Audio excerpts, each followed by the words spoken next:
I'm just going to jump right into it. We got a lot of slides here. I want to make sure I don't throw us off schedule. I'm going to start by ruining the movie Oppenheimer. They build the bomb. There you go. The spoiler's out. No, kidding. So, okay, we know that nuclear technology is a thing, and we know that historically, after they were introduced, there was a lot of concern about their use, right? And basically the end of the world. So much concern that, in fact, the American Academy of the Sciences had a special panel that they put together, and they had multiple Nobel laureates there to kind of weigh in on the future of nuclear energy, nuclear technology, and kind of the fate of the world. And that panel agreed that basically we were screwed. We had to do some very drastic things, or we were not going to survive as a species. Like we were done. Our kind of extinction was imminent, and then something happened.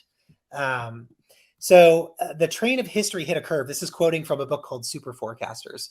And in just a few years, the world went from the prospect of nuclear war to the new era in which many people, including the Soviet and American leaders, saw a glimmering chance of eliminating nuclear weapons altogether. So here we have kind of a situation where experts, the people who are really close to kind of the politics and like the science of things, made a prediction that was way off. And I think there's actually something similar that's going on right now with LLMs and software and the future of user interfaces. And so that's what I want to talk about is how do we avoid being way off in our predictions in the same way that these folks were about nuclear technology. And yeah, that's basically the topic for the talk today. So 4 things we'll talk about: predicting the future, kind of generally, and why it's hard, and how to get better at it. Then we'll talk about agents specifically and like their impact, kind of soon impact or lack thereof on user interfaces. We'll talk about user interfaces that won't be replaced by AI anytime soon, and then we'll talk about how LLMs can help us escape something that I call UI rot, which is just the tendency for UIs to get worse over time. So let's jump into predicting the future really quickly. So we've got comments. People can drop things in. Quick poll. Curious how folks think like human beings in general are at predicting the future. On one extreme you could say, oh, we're always right. On the other extreme you could say we're always wrong. Maybe you think we're somewhere in the middle. Go ahead and throw it in the chat, and we'll take a look at the answers here in a second. But just so folks know kind of where I stand. I'm like kind of in the middle on this. Actually, I probably a little bit further to the left that like we're very bad at predicting the future. And the reason we're so bad, in fact, that like there's this metaphor that's become really common for describing humans like inability to predict the future. This kind of dart throwing monkey. It started in the kind of finance context. There's this book where kind of a trader points out that a blindfolded monkey throwing darts at a newspaper's financial pages could select a portfolio that would do just as well as one carefully selected by experts. So that's where this metaphor started kind of getting started. And then it was expanded on in Thinking Fast and Slow, where Daniel Kahneman cites this study by Philip Tetlock. He interviewed 284 people who made their living commenting and offering advice on political and economic trends. And the results were just like completely devastating. So reading here now. So people who spend their time and earn their living studying a particular topic produce poorer predictions than a dart throwing monkey who would have distributed their choices evenly over the options. And so definitely like I include myself in this, right? Like I am studying LLMs and AI. I'm like trying to make predictions about the future. I'm like a so-called expert. But like if I fare as well as these like political and economics and financial experts, it's really not going to be. You shouldn't even listen to me. Like you should make up your own mind. So in general, people are bad at predicting the future, even experts. And if you want to actually like go deeper into this and figure out how to make better predictions, this is an excellent book. If you've not read it, this talk is recorded. Like you can just leave now and go read it. It's like everything in that book is probably more important than what I'm going to say here, but we are going to get into a few of the things that are discussed in the book to kind of give you a sense of techniques for improving your ability to forecast like how LLMs are going to impact user interfaces and software in general. So let's talk about 2 techniques from the book. One technique is it's named after Enrico Fermi, the guy who designed the first nuclear reactor. So it's Fermiizing a prediction problem, which is just a fancy way of saying that you want to break up the problem. Um, Fermi, when he was not working on nuclear reactors, he liked to think about questions like this, like how many piano tuners are there in Chicago? And a lot of people would look at a question like this and say like, oh, this is like impossible. Like this is a silly, kind of a silly thing to think about. But what Fermi liked to do is he liked to take a very difficult question like this and break it up into smaller parts and then venture guesses to each of those smaller parts. And what he found is that by doing this, he was actually able to come up with very good guesstimates about the kind of the overall question. So taking this larger question and breaking it up to like, how many pianos are there in Chicago? How often are pianos tuned each year? How long does it take to tune a piano? How many hours a year does the average piano tuner work? If you kind of guess at these smaller questions, you can arrive at a reasonable answer for this bigger question. And it turns out that this is something that they talk about in super forecasters.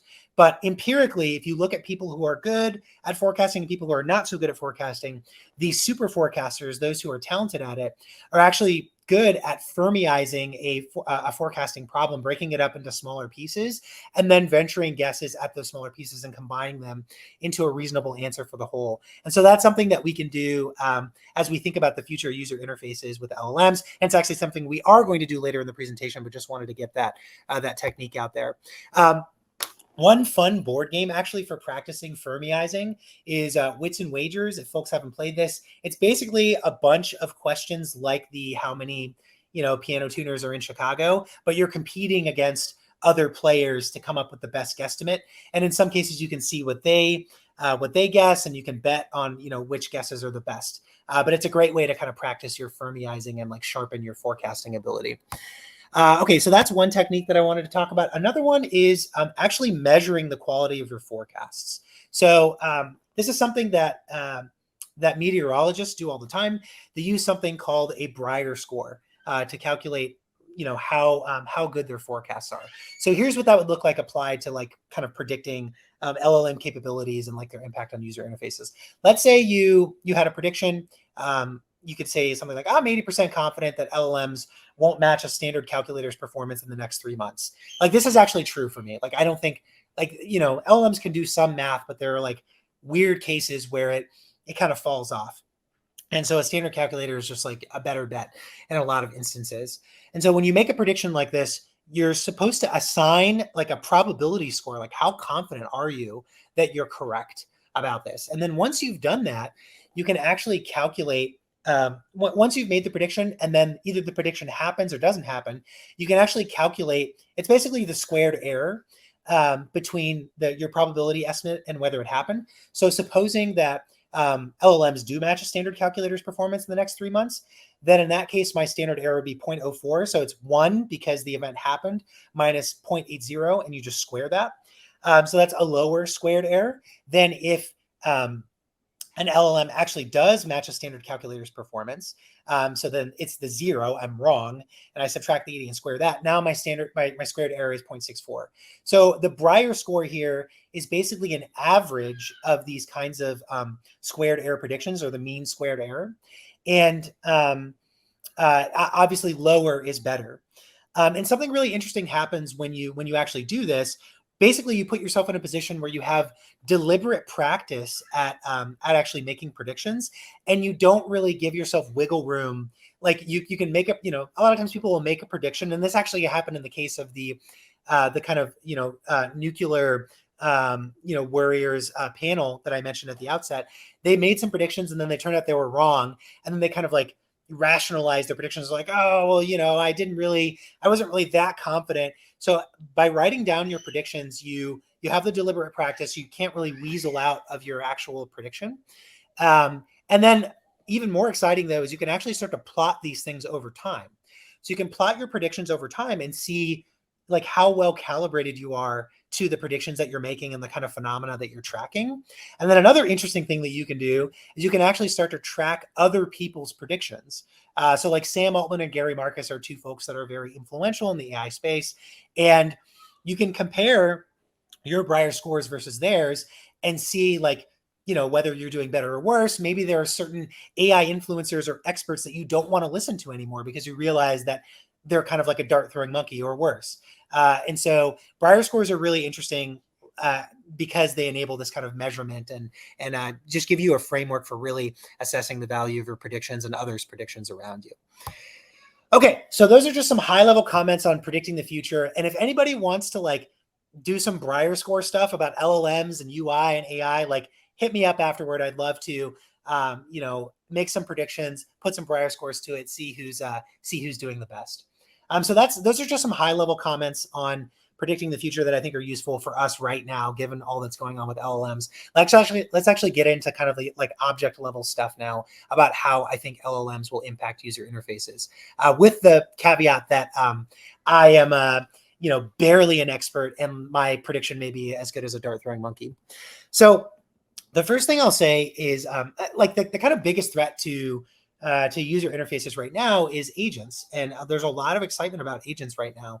But the bottom line is I don't think they're ready. And I actually, that's actually not interesting to say, because like, the response is always like, oh, they're getting, they're getting so much better, so much faster. So I'll say like, they're not ready and they're not going to be ready anytime soon. And like, here's some things that kind of lead me to think that.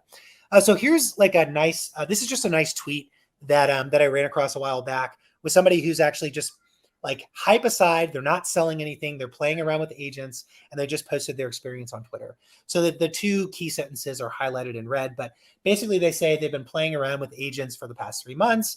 And the summary is like, they are looping computer programs that have a 5 to 15% failure rate every time you execute a new loop. And so like, if you really think about agents in that way, it's pretty easy to see how they're kind of a non-starter for something that could replace UI at this point. So that kind of addresses the current state of the quality of agents. But the thing that folks will often come back with is, oh, they're getting better, GPT is getting better, and there are actually cases where GPT is getting worse. So it's simply not the case that the quality of GPT output is like monotonically increasing, like it's just like all up and to the right across the board. So this is actually an interesting example from the New York Times, a riddle where GPT is kind of presented with a riddle. And I won't get into the specific riddle now just for time's sake, but basically GPT 3.5 actually gets the riddle correct. It has to reason about space, infinitely wide doorways, whereas GPT-4 gets the answer wrong. And so that's like an interesting case where, it's not like GPT-4 is categorically better than GPT 3.5. And so these language models are not, they're just not like getting exponentially better or anything like that. And in some cases, they're getting worse. Another example that's really interesting. This paper just came out, I think, a week and a half ago. Some folks at Stanford and Berkeley looked at GPT's behavior changing over time across 3.5 and 4. And what they actually found is that there are regressions on some tasks, even within the same model. So the most interesting one here may be the question on the top left here. So they would ask, is 17077 a prime number? Think step by step and answer. And, in March, GPT-4 got this question correct. In June, so it went from 97.6% accuracy on this task of identifying prime numbers to 2.4% accuracy. So there are challenges ahead for like making these models reliable enough for these agents to really work. Like, even as OpenAI iterates on GPT-4, presumably to make it better, we're seeing regressions with certain types of tasks, and these things are really important to have ironed out before we actually use agents to replace UIs. Now, at this point, some people are saying, well, like, oh, maybe we'll just make the model bigger, right? Sam Altman doesn't even agree with this, right? Like, he in a talk, speaking with some folks at MIT's, he said this is kind of old news now, but he thinks that like the idea that these like large, like these super giant AI models is actually already over. And it's really funny because in the talk, he's like, yeah, I think we'll make them better in other ways. And then after he said that, like, people probably know about the GPT-4 leak now. And if you look at how GPT-4 is actually constructed, it's actually a mixture of experts model, where there's not one giant model that they've used to kind of increase the performance. Instead, they're kind of have a bunch of smaller models that they're using to kind of get things better. And so that, I think I read that as a huge blow to the idea that scale is all you need, and that the path to reliable agents and artificial general intelligence is like a sure path. And so I think for these reasons, agents aren't ready, and I don't see how they could be ready anytime soon. The subtitle here of like, where it's the that we need these kind of new ideas to make more progress in artificial intelligence feels right. It's not clear what those new ideas need to be. Yeah, okay, there's the highlight there. So agents aren't ready. They won't be anytime soon. I think there are many, many UIs that will not be replaced by AI. In fact, like the majority of them. So we're actually going to do this like Fermian decomposition technique that we talked about for predicting the future, and kind of apply it to this question of which, assuming that, agents don't crush it or whatever, like, or even assuming that they do well, like what instances, what cases will agents replace UIs? We can kind of break this up in a Fermian way. So if the high level question is what percentage of UIs will be replaced by agents, we could break that up and we could say, look, what are the most common types of UIs? And what portion of all UIs do these kind of common types take up? And then which of those types of UIs can be replaced by agents? Even if we could just assume, we could imagine that agents are like somehow amazing, there's some sort of breakthrough. I think there are many cases where even though agents are hypothetically amazing, we still wouldn't want to replace our UIs with them. So if we wanted to do this kind of Fermian decomposition and like look at our different UI types, maybe we could come up with something like this. Like so I want to go over these kind of different types. So like lists are very common in UIs. We often want to, mutate data in complex ways. We often want to mutate data with invariants. Spatial metaphors are very common in UIs. And then maybe we could lump everything else in other. Let's look at each of these and see if it makes sense for an agent to really replace the UI type. So let's start with lists. So lists are interesting because they were actually discussed in Greg Brockman's TED Talk. And he basically, he's demoing the ChatGPT plugin. And, he has it like, I think it gives it a picture, and then it's creating a recipe, and then it kind of kicks him out to Instacart with a list of ingredients so that he can actually buy the thing that the AI is suggesting that he cooks. And when he gets to this screen, this is actually a screen cap from the TED Talk. He says, "See, guys, like I don't think UI is going anywhere. Like I just want to like tap the plus button on the quinoa to add more. Like I don't want to speak or type out like add more quinoa to a chat agent. Like I just want to be able to see this list, and then I want to be able to modify it really trivially." And I think that that's right. Like working with lists is a huge part of what we do in software. Operating on items as a list is a huge part of what we do in software. And we don't want to have a conversation about the changes that we want to make. We just want to tap a plus button or a minus button or whatever to make those changes in the list. And I don't think that'll change really regardless of how good the AI is. Some people might think like, oh, if the AI is really good, it'll know you want the extra quinoa. See like previous comments about how like the path to AGI is not clear, and like we're pretty far away from the AI being so good that it knows exactly how many quinoas I want. So that's lists. Let's talk about complex mutations. Like we work with a lot of data in software, and sometimes when we manipulate that data, the manipulations that we want to perform are kind of complicated. There's a lot of different pieces to keep track of.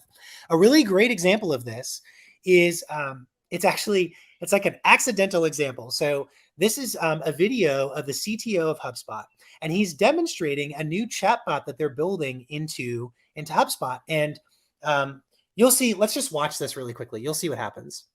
So now let's say I want to add a contact. Add contact, Ada74 at lovelace.com. That's Ada Lovelace. We'll say. Okay, so you see that right there? So he has to mutate data. Okay, he's adding a contact to HubSpot.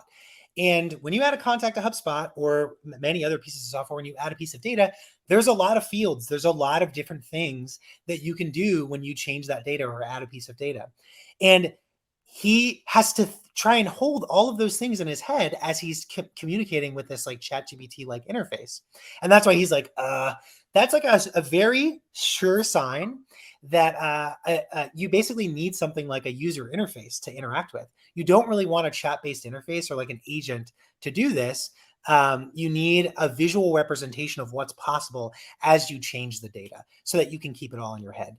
So that's another kind of example. So complex mutations, I think this is like very common in software, and I don't see how agents can really take away the visual aspect of that. Mutations with invariance. So like we often want to change data, but there are rules about how we change that data. And we don't really want to engage in a back and forth with an agent about what those rules are. So a really easy example of this is our calendars. If we're doing things right, we don't really want to double book ourselves. Like that's just a rule about, about how the event data works. And so we don't really want to talk with ChatGPT, have it schedule something, or attempt to have it schedule something, and then for it to say, oh, you actually are booked for that time. It's much easier to just look at a user interface and see what times are available or not available, and then create the appropriate data based on that information. And so that's an example of like these kind of mutations with invariance, where the visual aspect of what we're doing really helps us understand what data changes are possible as we're working with the software. Okay, spatial metaphors. These are very common in software. I'll just use the Google Calendar one again. And we kind of hinted at the use here, but when you look at your calendar, you have a sense of how full your schedule is, or how empty it is, or how available you are. And that's extremely useful, not just for kind of maintaining this invariant of not double booking yourself, but also really just understanding what your day looks like and like what things you need to get done by what time. This spatial metaphor is not really going to be replaced by text or like some sort of back and forth with an agent. It's just extremely useful to be able to see things laid out in space. And so these are all kind of instances where the UI, I don't really see why agents would replace them. And if you think about the evolution of humans, the way that our brains are set up, the evolving of the structures that are related to processing space and kind of movement, those brain structures are older than language. So it makes sense that there's a faster neural pathway there. There are a lot of things that we really need kind of visual stimuli to kind of work through. And LLMs don't really change that. So obviously there are going to be some cases where LLMs replace user interfaces, and maybe that's represented by this like kind of other piece in this donut chart. But I think for many, many, many cases, user interfaces, graphical user interfaces in particular, are not really going to change all that much. Okay, so that's prediction about UIs that won't be replaced by AI. Last thing, I think maybe the most interesting or most important thing that LLMs will help us with is kind of escaping this like problem of UI rot. And what do I mean by that? UI rot is basically this idea that UIs get worse over time.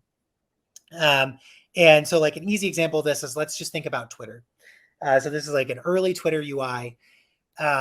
If you think about, okay, so this is how it was, originally. If you compare that to, this is the current UI. Maybe people can put this in the comments and we'll come back to it. But if you have to compare these two UIs, which one is better? Well, the answer is depends, right? Of course, it depends. But if you just want to look at tweets, like Jack's tweets in particulars, the former UI is better because it doesn't have a bunch of noise. It doesn't have a bunch of stuff that you don't care about, right? And so we can kind of extrapolate from this and say that a UI is worse for every additional affordance added that we won't use, right? And like this is the principle that kind of underlies lots of what we see in UI patterns in different products. So for example, Twitter Blue just came out with, not just, but they have reader mode now for these threads, where they kind of strip away a lot of the noise in the UI and let you easily look at threads. So there's kind of, they're operating on this principle that when you just want to read, anything besides that makes the UI worse. Another example of this, I know we have a lot of devs in the audience, is Zen mode in VS Code. I use this a lot. You can turn on Zen mode, and it really removes a lot of the clutter in the user interface. You can just focus on the code. And it's also this idea of like reducing clutter or not overwhelming the user is also, you see this in this idea of like progressive disclosure. And so again, going back to the Twitter UI, there's a ton of, kind of tabs here on the left now. And some of those items have been pushed into this more area where you have to like do another click in order to see what's there. And again, this is the idea of progressive disclosure. You're kind of slowly introducing the user more things so that you're not overwhelming them or you're not distracting them with things they don't care about. So all of this is kind of built on this idea that we really only want to give a user interface for the things that a user is trying to do. So companies understand this, and you see it expressed in these different UI patterns. But so if they understand this, why don't they just do this? Like, why don't they just give us UIs that are like exactly what they need? And there's kind of a hint at an answer at this like kind of funny tweet exchange about Postman that happened a few weeks back. So, this person logged on to Postman, and they were kind of inundated with like a bunch of features that are not really characteristic of Postman. And then somebody in the comments was like, wow, did they take VC money? Like that might explain why there's all this like extra stuff. And, it's a little bit tongue in cheek. Like VCs are getting blame here. VCs really just accelerate the competitive dynamics that like lead to these kind of rotted UIs or UIs that are not as convenient to use. And really the competitive dynamic that all software companies are fighting is expressed by Bruce Greenwald, this like business professor at Columbia. He says, look, like in the long run, everything is a toaster. Every like kind of technological innovation, including ChatGPT, given enough time, we're going to be as excited about it as we are about toasters. And so companies have to kind of fight this trend towards irrelevance, and they do it in two ways. Predictably, so one way, not so predictably, is that they try and tap into sources of competitive advantage aside from the software itself. So those are things like economies of scale, network effects, brand, stickiness, or high switching costs. So that's one thing that they do. And then predictably, they also just like keep building new stuff. Now, these two things together, these are the things that like kind of force companies down this path where the UI gets less convenient to use in the way that we've been talking about. So an easy example of this is if you think about some of the new stuff that's come out with Twitter. I'm never going to say X. It's weird. Anyway, new stuff that's come out with Twitter. So you have these like top articles and communities features that are being added on to the product. It's good that Twitter is innovating, but if you don't care about these things, it bloats the UI. Now, theoretically, Twitter could have just like spun out these features into separate apps, right? Like, oh, there's like X communities or X articles or Twitter articles, Twitter communities, and then there's just Twitter.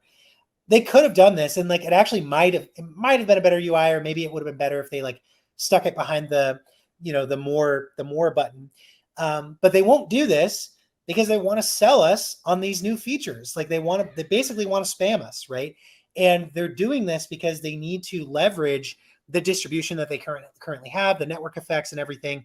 They're trying to leverage that into additional feature sets that they can build. So it's kind of the combination of like the need to build new things with trying to leverage their existing network effects, economy of scale brand into feeding us into those new things that lead to this UI bloat and UI rot. I'll skip that slide. So progressive disclosure helps here a little bit. This is an example from HubSpot, where HubSpot is like a massive product. It's getting even bigger, and they have pressure to just keep building more things. And so now they have this progressive disclosure. You have the top level navigation where you need to click through, a few clicks to kind of get to the screen that you want to. And so this helps with not overwhelming the user. But the problem is you need to kind of understand the terminology that the product designer uses to categorize the features. And like oftentimes the way you think about your features or your task is different from the way that the company thinks about it. And so I was actually just bit by this the other day with HubSpot, where I wanted to change like my calendar. Basically, they have like a Calendly like feature. I wanted to change my calendar settings and, for some conversations that I was having. And so I clicked into conversations to like edit my availability for these calendar meetings. And it turns out that this setting actually lived under sales, even though like I wasn't really doing any sales and didn't really think of my conversations as salesy conversations. So progressive disclosure kind of helps, but it's like not really perfect for this like bloat problem. Okay, so let's talk about LLMs finally. What's really interesting about LLMs is they actually give us a way to sidestep this UI rot or UI bloat problem, because LLMs enable users to describe what they want to do in their own words, and then we can actually give them directions on how to do those things within the application that they're using. So here's what this would look like in Amplitude. Amplitude's a pretty complicated product. You can see like, okay, the user just wants to describe their task. Like, I want to create a graph that shows the count of sessions over time. Who knows where that lives in the progressive disclosure? They hit enter, and now the prompt bar turns into this like little yellow orb that's floating on the screen. It's telling them where to click. It's showing them how to navigate the UI that becomes kind of inevitably difficult to navigate as companies really try and stave off competition. And so that's, I think, a really interesting direction for LLMs and like kind of how they can complement user interfaces. It's so interesting, in fact, that that I started a company like building a product on it. But I'm not trying to like spam you with ads about it. If you want to talk to me about it, that'd be great. But we're getting pretty much close to the end of the talk. So that's the last thing I wanted to talk about, LLMs and how they can help us escape UI rot. These are the things, and this is the end of my talk. Awesome. Awesome. First off, amazing talk. I'm glad that I've already seen Oppenheimer because spoiler alert, spoiler alert. And just quick chat here. If anybody has any questions from the audience, I'm happy to do that. But I'm really curious, and I'll toss a question here to kind of get us going and warm up the question machine. I'm really interested. I work in the LLM space and work with a tool that helps you fine tune these LLMs. And I could see this like beautiful interaction. Like when you were talking, I'm like, where do we see the future of tools like chatbot going? Like what percentage is going to be program heavy and what percentage is going to be more process heavy? Yeah. When you say program heavy, do you mean like actually writing code? Development lift. Like you have your development lift and then you're more of your process or product thinking.